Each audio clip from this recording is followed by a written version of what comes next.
नमस्कार। 8 से 9 मई 2025 की मध्य रात्रि को पाकिस्तानी सेना ने सैन्य बुनियादी ढांचे को निशाना बनाने के इरादे से पूरी पश्चिमी सेना पर भारतीय वायु क्षेत्र का कई बार उल्लंघन किया। यही नहीं बल्कि पाकिस्तानी सेना ने नियंत्रण रेखा पर भारी कैलिबर वाले हथियारों से गोलीबारी भी की। अंतर्राष्ट्रीय सीमा और नियंत्रण रेखा पर लेह से लेकर सरक्रीक तक 36 स्थानों पर 300 से 400 लगभग ड्रोनों का इस्तेमाल घुसपैठ का प्रयास करने के लिए किया गया। भारतीय सशस्त्र बलों ने काइनेटिक व नॉन काइनेटिक साधनों का उपयोग करके इनमें से कई ड्रोन्स को मार गिराया। इतने बड़े पैमाने पर हवाई घुसपैठों का संभावित उद्देश्य वायु रक्षा प्रणालियों का परीक्षण करना और खुफिया जानकारी इकट्ठा करना था। ड्रोन के मलबे की फोरेंसिक जांच की जा रही है। प्रारंभिक रिपोर्ट्स से पता चलता है कि वे तुर्की के असीस गार्ड सोंगर ड्रोन्स हैं। इसके उपरांत रात में पाकिस्तान के एक सशस्त्र यूएवी ने भटिंडा सैन्य स्टेशन को निशाना बनाने की कोशिश भी की, जिसे पकड़ा गया और उसे निष्क्रिय कर दिया गया।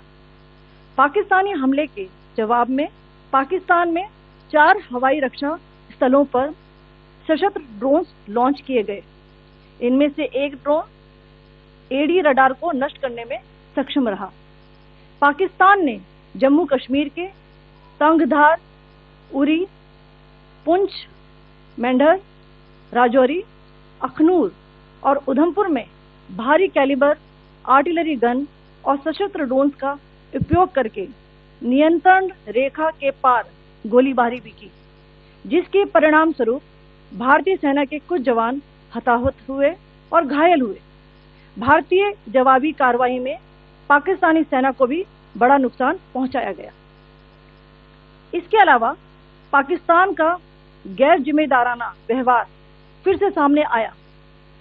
7 मई 2025 को रात 8:30 बजे एक असफल अकारण ड्रोन और मिसाइल हमला करने के बावजूद पाकिस्तान ने अपना नागरिक हवाई क्षेत्र बंद नहीं किया। पाकिस्तान अपने नागरिक विमानों को ढाल के रूप में इस्तेमाल कर रहा है, जबकि उसे अच्छी तरह से पता है कि भारत पर उसके हमले से हवाई रक्षा की तीव्र प्रतिक्रिया होगी।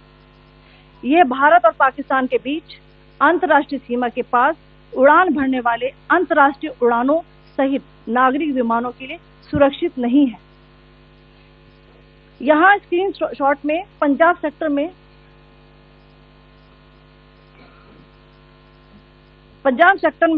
हाई एयर डिफेंस अलर्ट स्थिति के दौरान एप्लीकेशन फ्लाइट रडार 24 का डेटा दिखाया गया है।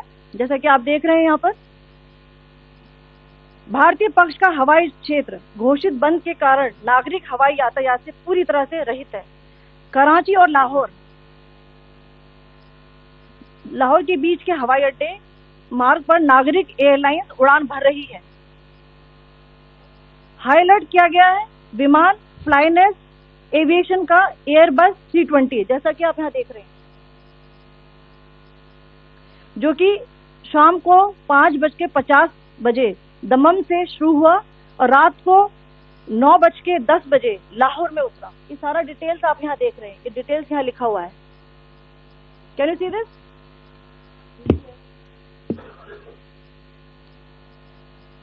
भारतीय वायुसेना ने अपनी प्रतिक्रिया में काफी संयम दिखाया और इस प्रकार अंतर्राष्ट्रीय नागरिक विमान सेवा की सुरक्षा सुनिश्चित की।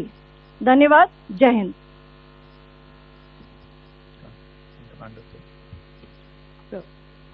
Good afternoon to you all. On the intervening night of 8th-9th May 2025, Pakistan military carried out multiple violations of Indian airspace along the entire western border with an intent to target military infrastructure.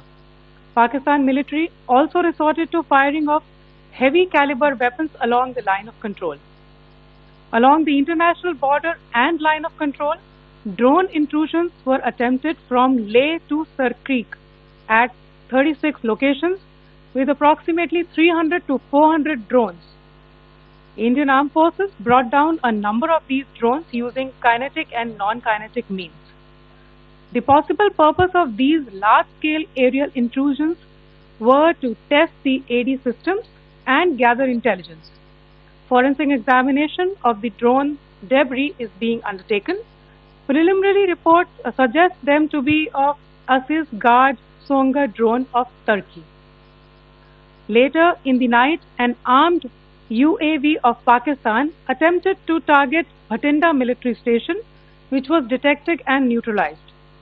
In response to the Pakistani attack, armed drones were launched at 4 air defense sites in Pakistan.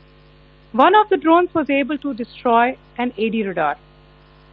Pakistan also carried out artillery shelling across the line of control using heavy caliber artillery guns and armed drones at Kandahar, Uri, Poonch, Mendhar, Rajouri, Akhnur and Udhampur in Jammu and Kashmir area, which resulted in some losses and injuries to Indian Army personnel.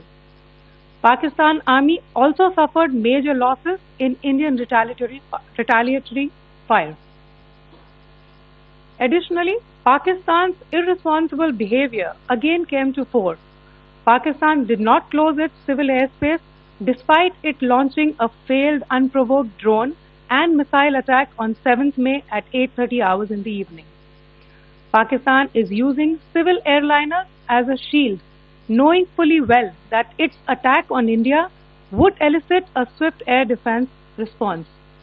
This is not safe for the unsuspecting civil airliners, including the international flights which were flying near IB between India and Pakistan. The screenshot we just showed and we shall share with you, it shows the data of the application Flight Radar 24 during a high air defense alert situation in the Punjab sector. As you have seen, the airspace on the Indian side is absolutely devoid of civil air traffic due to our declared closure.